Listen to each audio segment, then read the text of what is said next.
ETF index mutual funds నేర్చుకుని stock మార్కెట్లో రాణించాలనుకుంటున్నారా? వెంటనే ఈ నెంబర్కి కాల్ చేయండి.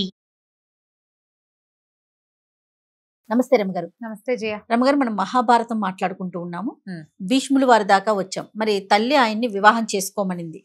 ఆయన ఏం చేశారు? మరి భీష్మ శపథం చేశారు కదా ఆయన. అదే వివాహం కుదరదని ఎలా ఒప్పించారు? ఆయన వివాహం చేసుకోలేను నేను. మనం ఒక విధానాన్ని అవలంబించవచ్చు.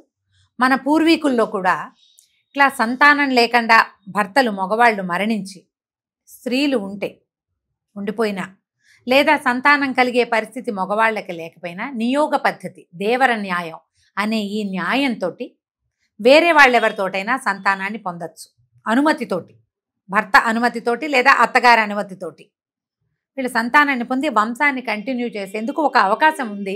మన ముందు కాలంలో ఇలాంటివి కొన్ని జరిగినాయని ఆయన 2-3 దృష్టాంతాలు తల్లికి చెప్పాడు. వాళ్ళ ముందు కాలంలోనే జరిగింది. మనం ఇప్పుడు అనుకుంటున్నాం ఏంటి ఇప్పుడు అదేదో తప్పో ఒప్పో అనుకుంటున్నాం. కాదు, ఆ కాలంలో ఉన్నదమ్మా అది. ఇప్పుడు ధర్మం తప్పి చెయ్యకూడదు.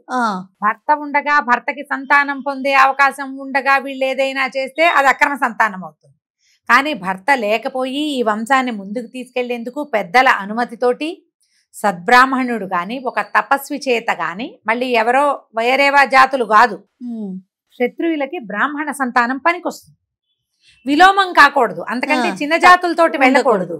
పై జాతితోటి సద్బ్రాహ్మణుడు లేదా ఒక మహర్షి, ఋషి వాళ్ళ సంతానాన్ని ఇలా మన క్షేత్రజులుగా వీళ్ళని ముందుకు తీసుకెళ్లొచ్చు. దేవర న్యాయం అని ఇది ఒక న్యాయం ఉంది. నియోగ పద్ధతి అంటారు. ఆ నియోగ పద్ధతి ద్వారా అమ్మ మనం ఇలా చేయవచ్చు. అంబిక అంబాలిక ఇద్దరు ఉన్నారు, యవ్వనవతులు, సంతానాన్ని పొందగలిగే వయసులో ఉన్నవాళ్లే. ఇలాంటి ఒక ఆలోచన చేద్దామని భీష్ముల వారే తల్లికి ఉపదేశించారు. అప్పుడు సత్యవతీదేవికి తన కుమారుడు జ్ఞాపకం వచ్చాడు. ఆవిడ తన కన్యాత్వం చెడకుండా తన చిన్నతనంలోనే తను కన్నటువంటి కుమారుడు వ్యాస భగవానుడు. ఆయన్ని తలుచుకుంటే వ్యాస భగవానుడు ప్రత్యక్షమయ్యాడు. ఆయన పిలిస్తే వస్తానన్నారు కదా. ఆయన విపరీతమైన తపస్సు కలిగిన వాడు. అయితే ఇట్లా మా వంశం ఈ రకంగా ఆగిపోయింది, ఈ భీష్ముడి సలహా ప్రకారం నేను నిన్ను పిలిచాను నాయన, నా కోడళ్ళకి సంతానాన్ని ప్రసాదించు, నాకు ఈ సహాయం చేయమని ఆయన ఒప్పుకున్నాడు. ఒప్పుకుంటే సరే ఈవిడ ఏం చేసింది, కోడళ్ళిద్దరికీ చెప్పి ముందు అంబికని తయారు చేసి వ్యాస భగవానుడి దగ్గరికి పంపించారు. ఈయన నల్లగా సన్నగా పొడుగ్గా, పెద్ద బవిరిగడ్డం, చింతనిప్పులు లాంటి కళ్ళు, తపోదృష్టి దీంతో ఉంటాడు. ఆయన ఎప్పుడూ తపస్సులోనే ఉంటాడు. వాళ్ళు ఎట్లా ఉంటారు, ఆహారం తీసుకుని నున్నగా మెరిసిపోతూ అట్లా ఉండరు, ఆహారం తక్కువ ఆహారంతో ఉంటారు. ఆయన చూసేసరికి ఇవిడికి భయం వేసింది. కానీ ఈ వంశం ముందుకు తీసుకెళ్ళడానికి కోడళ్ళుగా తమ కర్తవ్యం అత్తగారు ఉపదేశించి పంపించింది కాబట్టి ఆవిడ కళ్ళు గట్టిగా మూసుకుని ఆయనతో సంగమించింది. ఆమె గర్భవతి అయింది. ఆమెకు ఒక కుమారుడు కలిగాడు, పుట్టు గుడ్డివాడు, కళ్ళు లేవు. బాధ వచ్చేసిందో వీళ్ళకి. పుట్టిన పిల్లాడికి కళ్ళు లేవే. రెండో కోడల్ని పంపించారు, అంబాలికని. పంపిస్తే ఇవిడ కళ్ళు అయితే మూసుకోలేదు, కానీ ఆయనకి భయం వేసింది. ఆమెకి ఆయన చూసేసరికి భయపడి పాలిపోయిందట. అంటే మొహం తెల్లబడిపోయిందనమాట. మొహంలో నెత్తురంతా తోడేసినట్టు అయిపోయింది. పాలిపోయిన ముఖము శరీరంతో ఆయనతో సంగమించింది ఆమె. ఆమె కూడా గర్భవతి అయింది. ఆమెకి తెల్లగా పాలిపోయినట్టుగా ఉన్నటువంటి మహాబలశాలి అయిన కుమారుడు కలిగాడు. పాండురాజు అంటారు. అతని పేరు పాండు వర్ణంతో ఉన్నాడు కాబట్టి ఆయన్ని పాండురాజు అయిందా. ఈ ఇద్దరు కుమారులని చూసేసరికల్లా మొదటి బిడ్డ ధృతరాష్ట్రుడు. మొదటి బిడ్డ ఏమో కళ్ళు లేని జాత్యంధుడిగా జన్మించిన వాడు, పుట్టుకతోటే అంధుడిగా జన్మించిన వాడు ధృతరాష్ట్రుడు. ఈ తెల్లగా పాలిపోయిన శరీరంతో పుట్టినవాడు పాండురాజు. ఈ ఇద్దరిని చూసేసరికల్లా సత్యవతీదేవి కనిపించింది. ఇంకొకసారి ప్రయత్నం చేద్దామని మళ్ళీ వ్యాసుడిని ప్రార్థించి మళ్ళా అంబికనే పంపించింది. ఎందుకంటే ఆమె కుమారుడు పుట్టుగుడ్డివాడు కదా. పంపిస్తే ఆవిడేం చేసింది, ఇంకొకసారి ఆయన దగ్గరికి వెళ్ళటం ఆవిడకి ఇష్టం లేదు. ఆవిడ తన దాసిని చక్కగా అలంకరించి దాసిని పంపించేసరికల్లా ఆ దాసి ఆమె ఇలా సన్నగా నల్లగా పొడుగ్గా ఉండే వాళ్ళని, అన్ని జాతుల వాళ్ళని చూస్తూనే ఉంటుంది. ఆమెకి ఇదేమిటి వీళ్ళు ఇలా ఉన్నారు, అలాంటి భావాలు ఏం లేవు. ఈ యువరాణులుగా వాళ్ళుగా ఈ అంతఃపురాల్లో ఉండేవాళ్ళు ఏమిటి, తమ భర్తల్ని తప్పిస్తే ఇతరులను పెద్దగా చూడరు, జనసామాన్యం పట్ల దృష్టి ఉన్న వాళ్ళు కాదు వాళ్ళు. అదేలేండి. ఈమె అట్లాంటిది కాదు. ఈమె ప్రపంచంలో అన్ని చోట్ల తిరిగే మనిషి, ఊర్లో తిరుగుతుంది. ఆయన చూసి ఆయన మహర్షి కాబట్టి మహాభక్తితోటి ఆయన్ని సేవించి ఆమెకి మూడో కుమారుడు కలిగాడు. ఈమెకి కలిగిన కుమారుడు విదురుడు. ఇప్పుడు వైశంపాయనుల వారు జనమేజయుడికి ఏం చెప్పారంటే, శాపగ్రస్తుడైనటువంటి యమధర్మరాజు విదుర స్వరూపంలో ఈమెకి జన్మించాడు అని. యమధర్మరాజు శాపగ్రస్తుడు ఎందుకయ్యాడు? విదురుడిగా జన్మించాడు. విదురుడు యముడి యొక్క అవతారం. యమధర్మరాజు ధర్మదేవత యొక్క అవతారంగానే విదురుడు జన్మించాడు. కానీ దాసీపుత్రుడిగా జన్మించాడు.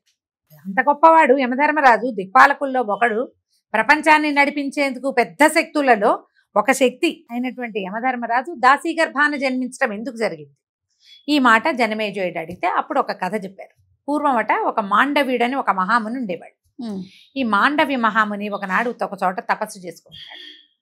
ఆయన తపస్సు చేసుకుంటున్న ప్రాంతానికి కొంతమంది దొంగలు వచ్చారు. ఏదో రాజుగారి దగ్గర నుంచి నగలు దొంగిలించి వాళ్ళు ఈయన వెనకాల ఆ నగలు దాచిపెట్టి పారిపోయారు.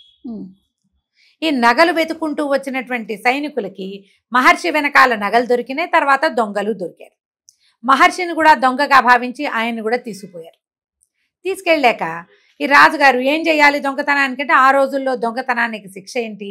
కొరతేయటం, శూలాది ఆరోపణ చేసేస్తారు. ఇట్లా పొడుగ్గా శూలం ఉంటుంది, కూర్చోబెడతారు, వదిలేస్తారు కిందకి. ఈ మాండవ్య మహామునికి కూడా ఆ శిక్ష పడిపోయింది. రాజుగారికి తెలీదు, ఈ ఋషి ముని చూసుకోవాల, గుంపు అందరికీ వేసేసారు. ఆ గుంపులో ఈయన కూడా పడి, అయితే ఏమైంది, ఈయన ఇట్లా శూలం మీద దింపబడి ఆయన జపం చేసుకుంటున్నాడు. కొంతమంది మహర్షులు పక్షుల రూపంలో తిరుగుతున్నారు. వాళ్ళు ఆశ్చర్యపోయారు, ఇదేమిటి మాండవ్య మహాముని ఇక్కడ చేరాడు? అయ్యా మీరు ఎందుకండి ఇలా అయ్యారు, ఇక్కడ ఎందుకున్నారండి, మీకు ఈ శిక్ష ఎందుకు పడింది అంటే ఆయన అన్నాడు, రాజు పొరపాటున వేసేసాడు ఈ శిక్ష అనగానే ఆ పక్షులు మహర్షి రూపాలు ధరించి రాజు దగ్గరికి వెళ్ళి, మాండవ్య మహాముని శిక్షను అనుభవిస్తున్నాడు, నువ్వు చేసిన పొరపాటు, ఆయన ఇట్లా ఉండిపోయాడంటే వీళ్ళు పరిగెత్తుకుంటూ వెళ్ళారు. వెళ్ళి ఆ శూలాన్ని దింపేశారు. శూలం మీద నుంచి దింపారు, కానీ శూలం ఎక్కడ దాకా శరీరంలో దిగబడిందో అక్కడ దాకా విరక్కొట్టారు. కానీ దాని కొస ఆయన ఒంట్లోకి వెళ్ళిపోయి ఉండిపోయి దాన్ని తీయలేకపోయారు. కింద భాగం నుంచి వెళ్ళిపోయింది కదా. ఆ అణిమాండవ్యుడుగా పేరు పొందాడు ఆయన. ఆ తర్వాత ఈ మాండవ్య మహాముని తన తపోకాలం అయిన తర్వాత ఈ నరకానికి వెళ్ళారట. ఒకసారి వెళ్ళి యమధర్మరాజును చూశారు.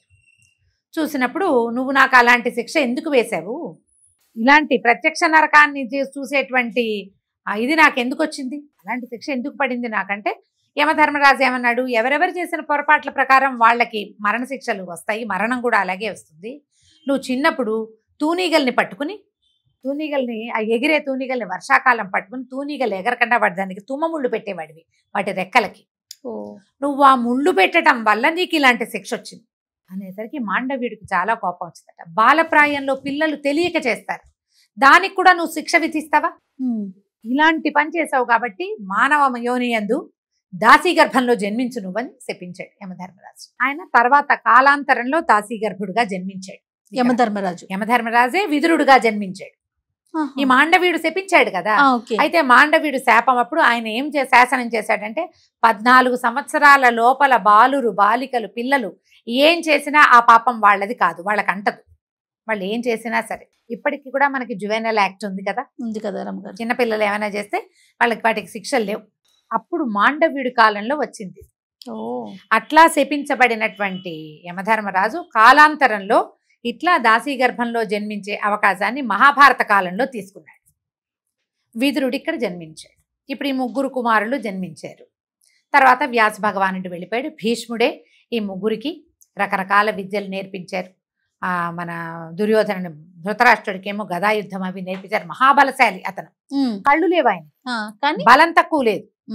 మల్లయుద్ధ విశారదుడు, మల్లయుద్ధం చేయగలిగేవాడు. అక్కడి నుంచి ఈ పాండురాజు అస్త్రశస్త్ర విశారదుడు, యువరాజుల్ని చేశారు. మూడో అతనికి ఏం చేశారు, దాసీపుత్రుడైనా తమ నియోగంతో జన్మించాడు కాబట్టి వీళ్ళిద్దరితో పాటే ఆ పిల్లవాడిని కూడా పెంచుకున్నారు. ఆయన విడిగా చేయలా. యమధర్మరాజు అంటే వీళ్ళతో పాటే 3 పిల్లల్ని సమానంగా పెంచారు. ఆయనకి ధర్మశాస్త్రాలన్నీ నేర్పించారు. సహజంగా ఆయనకి లోపల ఉన్నది అదే కదా. సో వీళ్ళు 3 కలిసే పెరిగారు. ఈ కలిసి పెరిగిన క్రమంలో ఏం చేశారు, ఈ భీష్ముల వారు పిల్లలు కొంచెం పెద్దవాళ్ళు అయ్యాక యవరాజు పట్టాభిషేకం చేశారు, విదురుణ్ణి మంత్రిని చేశారు. ఈ పాండురాజు ఇది చేసి అంటే దిగ్విజయం చేసి చుట్టుపక్కల రాజ్యాలన్నిటినీ జయించుకొచ్చాడు, రాజ్యాన్ని విస్తరించాడు. బలశాలి అతను, పైగా అస్త్రశస్త్ర విశారదుడుగా అలా ఉన్నాడు. అయితే వీళ్ళు కుమారులు కొంచెం పెద్దవాళ్ళు అయ్యాక వీళ్ళకి వివాహాలు సంకల్పించి గాంధార రాజు అయినటువంటి సుబలుని యొక్క కుమార్తె గాంధారిని ధృతరాష్ట్రుడికి ఇచ్చి వివాహం నిశ్చయించారు. సుబలుడు సంతోషంగా ఒప్పుకున్నాడు. కానీ చుట్టాలంతా వ్యతిరేకించారు. జాత్యంతుడు అతనికిచ్చి వివాహం చేయటం ఏమిటి, అంటే గాంధారి దేవి ఒప్పుకోలేదు. తండ్రి మాట ఇచ్చాడు కాబట్టి నేను వివాహమే చేసుకుని తీరుతాను, ఆయన చూడలేడు కాబట్టి నేను కూడా చూడను అని చెప్పి వివాహం అవగానే ఆవిడ కళ్ళకు గంతలు కట్టేసుకుని సొంత పిల్లల్ని కూడా చూడలేదట ఆవిడ. పాతివ్రత్యం ఆ రకంగా అవలంబించింది. తండ్రి వాగ్దత్తగా ఉన్న నాయన దాన్ని నన్ను ఇచ్చి చెప్పాడు పిల్లని ఇస్తానని, కాబట్టి వివాహమే. అయితే మహాభారతంలో ఒక చోట ప్రత్యేకంగా చెప్పబడతారు, ఈవిడికి ఇంకా సోదరి చాలా మంది చెల్లెళ్ళు ఉన్నారని, వాళ్ళందరినీ కూడా ఈయనే ధృతరాష్ట్రుడే వివాహం చేసుకున్నాడు అని. వీరు కాకుండా ఇంకా ఎందరో కన్యకల్ని తెచ్చి ధృతరాష్ట్రుడికి వివాహం చేశారట భీష్ముల వారు. ఇది ఒక ప్రత్యేక గాథ. ఈ గాంధారిని వివాహం అయింది. వివాహం అయిన తర్వాత పాండురాజుకి వివాహం కోసం ఆ కాలంలో కుంతిభోజుడు అని ఒక రాజుగారు ఉండేవారు. కుంతిభోజుడికి సంతానం లేదు. ఆయన తన బావమరిది అంటే మేనత్త కుమారుడి దగ్గర నుంచి ఆయనకి పుట్టినటువంటి సంతానంలో చాలా మంది 4-5 ఆడపిల్లలు మగపిల్లలు ఉంటే వాళ్ళల్లో పెద్దదైనటువంటి పృథ అనే అమ్మాయిని తెచ్చి పెంచుకున్నాడు. పృథ తన మేనమావ గారింట్లో పెరిగింది. కుంతిభోజుడి ఇంట్లో పెరగటం వల్ల ఆమెని కుంతి అని పిలిచేవాడు. ఈ పృథ చక్కగా చాలా బుద్ధిమంతురాలు. ఈవిడెవరు? వసుదేవుడి చెల్లెలు, అపచెల్లెలు, అక్కయ్య చెల్లెలు, సోదరి, వసుదేవుని సోదరి. ఈ వసుదేవుని సోదరి మండలిలో ఇంకా చాలా మంది ఉన్నారు. ఒక ఆవిడేమో శిశుపాలుడి తల్లి. శిశుపాలుడి తల్లి కూడా వసుదేవుడికి సొంత సోదరి. ఈ పిల్లని పెంచుకుంటుంటే ఈ పృథ వాళ్ళ ఇంటికి కుంతిభోజుడి ఇంటికి ఎందరో మహర్షులు ఋషులు వీళ్ళంతా వచ్చేవాళ్ళట. ఈ వచ్చిన ఋషుల్లో దూర్వాసుడు అనే మహాముని ఒక ఆయన పరమకోపిష్టి. ఆయన సేవకి ఈ పృథ అమిత నిదానస్తురాలు సహనశీలి అయిన పృథని నియోగించారు. పృథ ఆయన్ని విశేషంగా సేవించింది. ఆయన అక్కడ ఉన్న నాళ్ళు ఎంతో సేవిస్తే ఆయన ఏం చేశాడు, ఒక ప్రత్యేకమైన మంత్రాన్ని పృథకి ఉపదేశించాడు. ఈ మంత్రంతో నువ్వు ఏ దైవాన్ని ఆవాహన చేస్తే, ఎవరిని ఆరాధిస్తే అతడొచ్చి నీకు సంతాన భాగ్యాన్ని ప్రసాదిస్తాడు అని. చిన్నపిల్ల, వివాహిత కాదు. ఆయన మేము మంచి కోరి ఇచ్చాడు. అయితే ఏమైంది, దూర్వాస మహాముని వెళ్ళిపోయాక ఒకనాటి సాయంకాలము ఈ సూర్యాస్తమయ వేళల్లో ఆ సూర్యబింబాన్ని చూసేసరికి ఎంత బాగుంటాడో సాయంకాలపు సూర్యుడు, పరమాద్భుతంగా ఉంటాడు. ఈ పృథకి వరం జ్ఞాపకం వచ్చింది.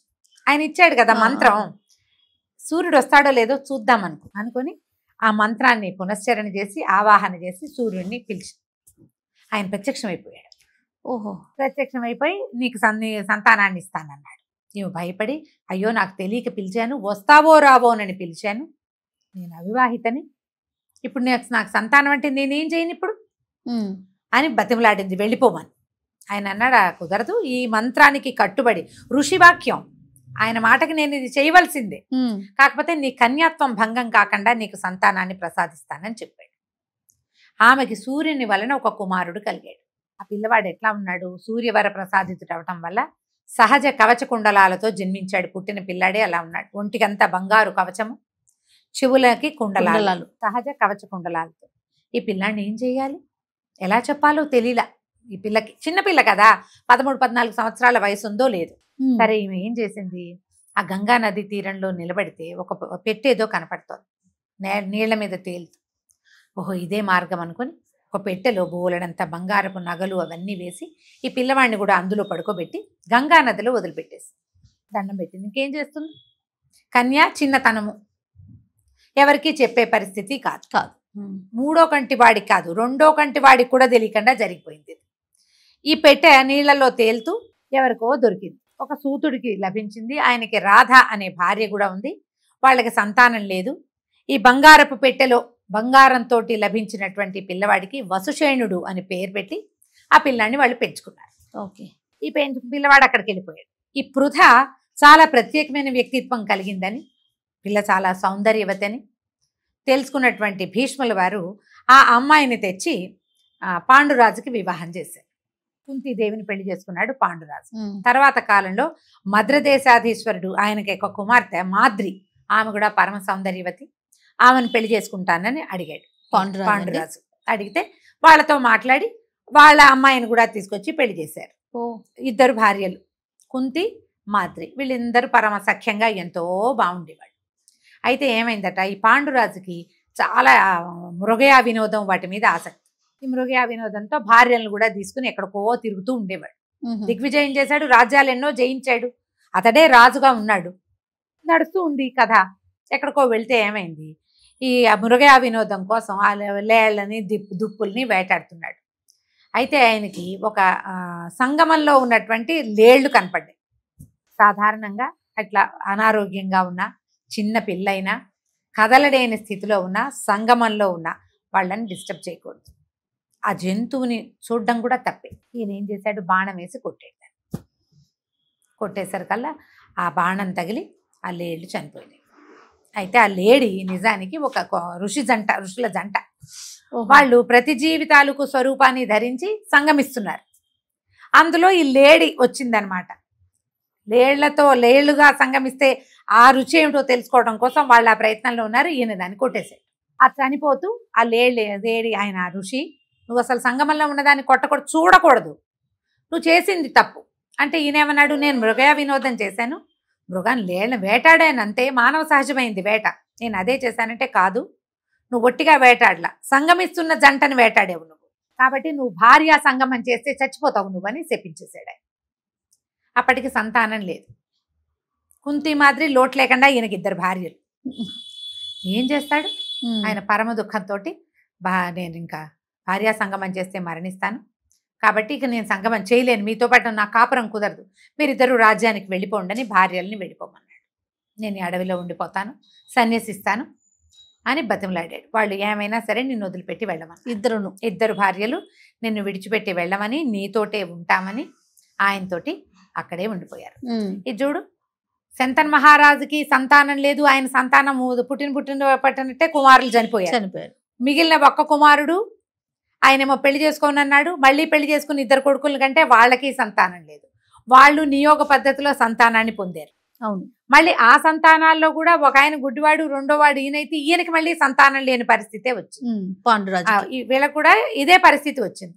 ఇప్పుడు ఈ పాండురాజు ఈ స్థితిలో ఏం చేశాడో మనం వచ్చే భాగంలో తెలుసుకుందాం. తప్పకుండా రమ్మగారు. నమస్తే. నమస్తే.